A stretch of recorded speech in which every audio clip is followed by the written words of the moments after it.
It is so sahaj today that the day of celebration has fallen onto the birthday of Sri Ganesh. Every month they celebrate the fourth day of the moon as the birth date of Sri Ganesh. And today is that date.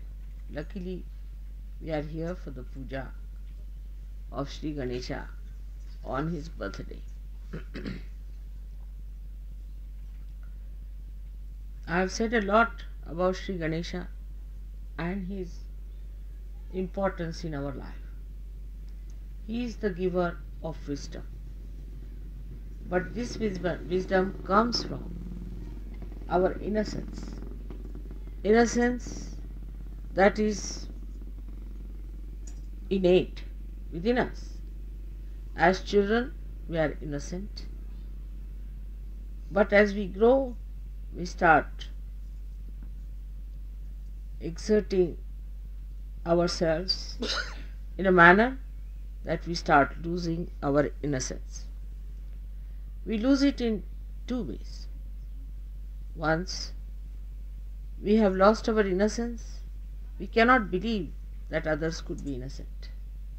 Another is that we think innocence is not important. Innocence is the sustenance, is the basis of spirituality. If a person doesn't have innocence, he cannot rise in spirituality. That's why the first job of Sahaja Yoga is to establish Sri Ganesha within you, to awaken him. As soon as the Kundalini awakens, you must know that Sri Ganesha comes into being. Without his awakening within you, Kundalini cannot be raised. But it could be temporary or it could be a permanent thing. It could be very temporary with people who are not yet adjusted to the new method or to the ways of God's love. Those who have not understood or those who have not gone through those traditions, it is rather difficult for them to establish Sri Ganesha within. At this point, I find there are people who fight with their problems and try to overcome the outward problems and establish Sri Ganesha. But there are other people who are still not there. They start doubting others' innocence. In Sahaja Yoga is a very common failing. I have seen people complaining about others, saying that their innocence is not established. It's the first sign that your own innocence is in danger. Because you doubt yourself, you are doubting others. If you are doubting others, then be sure that you are not going to gain anything. Your job is to look after yourself and not others. And if you start doing like this, gradually in your Muladhara, there will be lots of these booths that will just jump in and they'll give you more ideas and more ideas of doubting others. By doubting others, you can never correct them and never yourself. So those people who indulge into this kind of practices go away from their innocence. They try to find out what others are doing, what are their ways of using other people in Sahaja Yoga for their own purposes, or some sort of a funny spy-like attitude they develop. In Sahaja Yoga, you have to only spy yourself and not others. Those who start spying themselves, criticizing others, will never rise higher than what you are. In the beginning, I have seen many Sahaja Yogis who come also try to do this, to criticize others. This is the sign of their immaturity, sign of their also poor awakening of their Sri Ganesha. So those who come for the first time should be very careful that still we have to achieve a lot and we should not start doubting others, making remarks about others. Because in innocence, people can be very, very simple, very friendly, but inside their hearts there is no malice, there is no filth. But those who come for the first time sometimes have the filth within them, and they say the reflection of their own filth in other people. I had gone to a program in Kolhapur, and you know how your mother is innocent and pure. And a gentleman came and he told me that he has a Nabi problem. So I said, all right, you put your hand on my Nabi. He put his hand there, and the women there, who were really funny women, they said, why should mother allow another man to touch her knee? They could not understand that how could anybody touch a lady's knee. But once you are at that level, you don't really know that there is bad in it, and you just say, all right, it's all right, you can touch my knee. And the fellow got all right with his trouble, with his Nabi. So, you see, the thing is, if your eyes are clean, you can understand what is clean and what is unclean. But if your eyes are not clean, you start seeing something that you want to see, or sometimes you see something that never exists. So, I would request all the new Sahajogis who are here not to criticize the old Sahajogis. And this is very anti-God activity. Never say a word about the old Sahajogis. Because I have heard complaints, people came and complained to me and I was amazed. Those who are just now there, how can they start criticizing other Sahajogis? That means you are trying to hit the roots of Sahajoga, and this is not the way you are going to help. So I have to request you, please look after your own vibrations, look after your own ascent, look after what you have done for Sahajoga, and then talk. Suddenly, if you just enter into Sahajoga and start criticizing others about their innocence, you are hitting the Ganesha at the root of it. So be careful. Of course, you will be hit, no doubt. And such people who have done like this, I have seen, have ended up with cancer. Because Ganesha is the one, when he gets angry, the first thing you get is cancer. So be careful, I am warning you. Don't try these tricks anymore. Try to improve your spirituality so that you can enjoy the joy of Sri Ganesha. This is one side.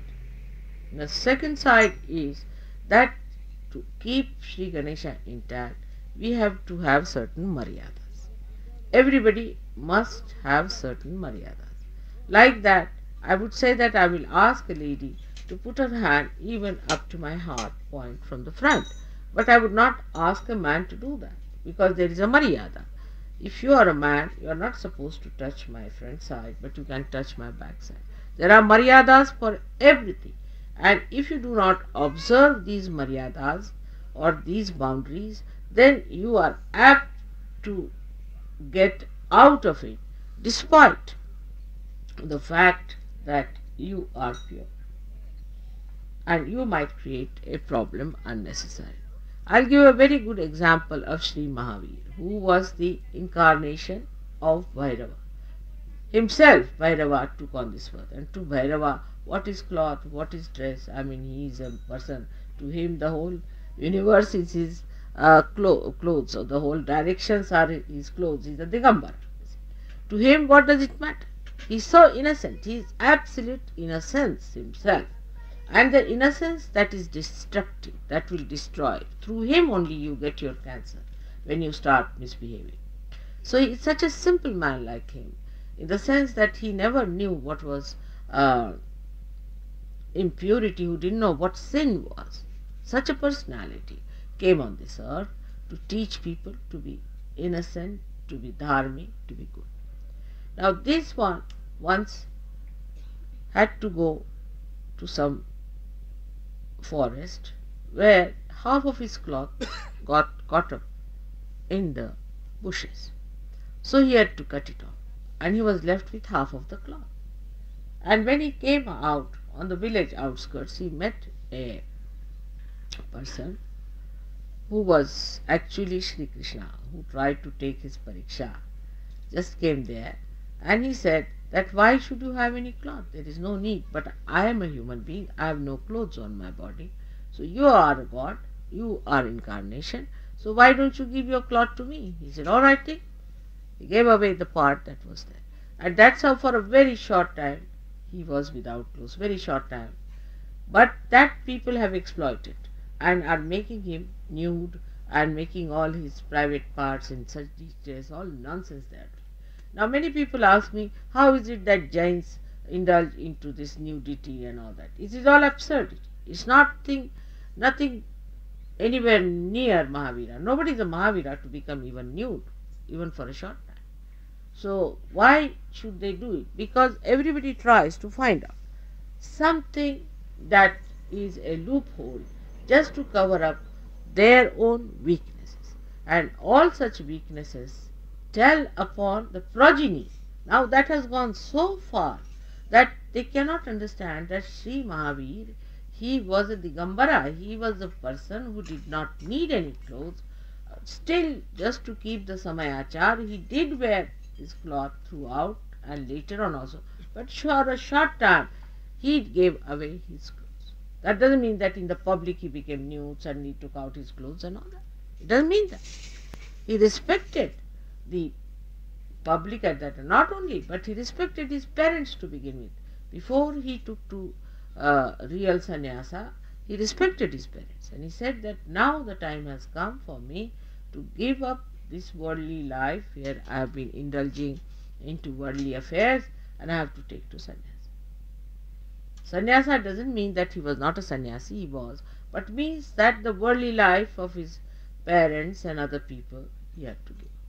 Because if you have to indulge sometimes into this life, like in the Hindu tradition, after certain age, say 75, they say, you have to take a sannyas, in the sense that your family, your children are settled down now, there's no problem, so you have to take a sannyas. But for that the wisdom has to be gathered in young age. Otherwise in old age still there is no wisdom and you are behaving like a young man of 16 years. It's better you don't take sannyas.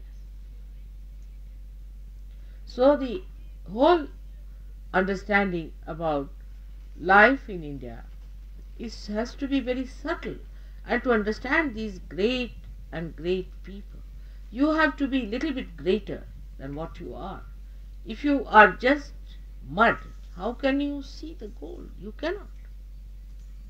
So you have to remove this mud from your eyes. This is a very common feature in the West, that either they are suspicious or they are in it. There's nothing in between. Either the people who are suspicious of others, or there are people who are indulging it. So having a middle way. First thing I have to request, because you are the first Sahajogis now who have come for the first time to India, that this soil of our country is full of rhythm of Sri Ganesh. We are sitting on it. You have to vow that I will establish my Ganesha. Don't worry about others. Your attention on others is wrong. I'll establish my Ganesha and let this Mother Earth give me the full strength to establish my Shiva. This is very important, because unless and until your Sri Ganesh is established, you cannot be connected to the whole, nor can you have the enjoyment of your spirit. You will be a half-baked personality, which you should not. So far I have seen that the Western Sahajogis are extremely assiduous and they take things very seriously. They get to it because they know if they have to have joy, they have to work it out. So you have to be an introvert as far as you are concerned, and as far as others are concerned, you have to be just seeing the good points of others. Always see the good points, not the bad points. Otherwise you will create problems for yourself, and a day will come you will have to get out of surgery.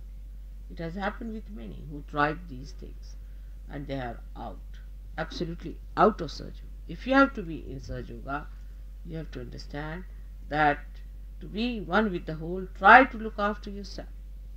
Another thing I have told you, that in every country I have to have somebody on whom I have to depend. Just like Sri Ganesha, I depend on him for many things. He looks after many things. In the same way, in every country, I have to have somebody there. I do not like that all the time you are complaining about a person with whom I am in connection. You need not correct that person. I've told you 100 times, don't correct that person. I know, because I'm in contact, I know what that person is. You don't know anything. I know everything about that person and I can correct that person. But I was surprised in London also some people came and said something funny about others. And I was surprised that they think I don't know. I know each and everything. You leave it to me. It is not your job to do such things, and this is very uh, mediocre approach to Suraj Yoga. Extremely mediocre. And if you are going to be mediocre, I cannot help it, but a day will come you might have to get out of Suraj Yoga. This is the first warning I want to give you, because now we are going into the interior of Maharashtra. You will see women and men never sit together in Maharashtra. They sit separately. They keep a distance with them. We must learn those things. In the West, we are very open people. It's all right, you could be open. There are methods and ways how we are open, how we keep distances. Like I'll be much more free with the son of Dr. Sangvi, but with him I'll keep a little distance. It's a style that a lady, her elders, she must keep a distance, and a man must keep a distance from younger generation. This is a system by which this country has worked out its innocence, and we all should try to follow this point. That keep a distance with the ladies who are younger to you, and keep a distance from the gentlemen who are older than. They are even a 80-year-old woman marries an 18-year-old girl, such a confused state of affairs where you cannot talk of these things. But here, when we are trying to sort out our confusions, our mistakes, we should try to adhere to certain pattern which has helped people. Our social life is much better. And to understand why the social life is better is because of Sri Ganesha's importance. Where Sri Ganesha is not there, you will find even Suraj Yoga does not work. Say in the north of India, there is no Sri Ganesh much. So the Muslims came in. If Sri Ganesha was there, they would have fought the Muslims. They accepted Islamic culture. And when that culture came in from the Nawabs and all that licentious people, it all trickled down. But not to that extent. Still, I would say that there is a sense of chastity in people in India, and we all should have that sense of chastity. But the most thing is that in your heart, in your mind, don't allow funny ideas to come in. First of all, watch what in your mind. It will give you ideas like this man is not good, that man is not good. Just don't listen to these things. Just listen to yourself, that where am I? What am I doing? What have I done for Suraj Yoga? My vibrations, are they all right? Am I helping others? Where is my attention? The attention has to be, what am I doing with what Mother has given to me? So today is a very great day. We must all pray to Sri Ganesh that he should give his blessings, because he is the source of joy. He is the source of joy. He is Christ. He is in your heart, resides a spirit. So he is the one, the innocence you have to achieve. And that is the beginning of Sri Ganesha's being, which evolves at the head here, you see, on this glass, as Om it becomes. So the same Sri Ganesha ultimately becomes Om within ourselves. So to have the purest form of enjoyment of your spirit, we must try to see that we establish our Sri Ganesh. And let everyone follow a proper pattern. You don't try to correct each other. That's a very wrong attitude in Suraj Yoga, and it's very detrimental to the growth of Suraj Yoga. Anybody who tries this is thrown out of Suraj Yoga in no time, by some way or some other. And also I have seen people getting cancer. And they ask me, Mother, how is it we were doing Suraj Yoga and how did we get cancer? Because of this nonsense. Don't try to go against other Suraj Yogis. You must respect, they are all saints. And respect the older Suraj Yogis, because they have been there. You have to learn a lot. They have worked very hard to establish Suraj Yoga. So I have to make a very simple announcement today, that on this day of Sri Ganesh, all my children who are born like Sri Ganesha in the same pattern should become dynamic like him, innocent like him, great like him, working 24 hours. This little child is working throughout the day and night to give you this source of joy. May God bless you.